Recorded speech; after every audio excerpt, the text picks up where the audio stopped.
Poca cosa tinc de tu, encara. Només l'incandescència d'una derrota massa recent, que ben segur el temps sabrà situar al lloc que li pertoca. Sé que no hauria de desitjar-te, profanar amb els dits una tristesa extenuada que s'endevina darrere dels teus ulls, especialment avui, que el fred és més blau encara. Poca cosa tinc de tu, com et deia. Només les inferències de la meua imaginació, que construeix un relat a partir d'uns gestos teus mínims, que ressegueixo tímidament, de reüll. Una operació mental clandestina i inexacta.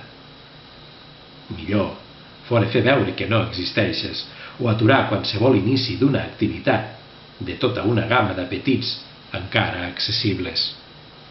Escapar en qualsevol direcció. Vull buscar-te les mans, acumular memòria d'un futur que ja vull que només siga passat. Capbusar-me en un desig que només vol ser record. O millor encara, mesurar la velocitat de les ficcions i evitar fer-me qualsevol mena de pregunta. Poca cosa tinc de tu, com et dic dient. Només unes poques paraules puerils i per això mateix absolutament prescindibles.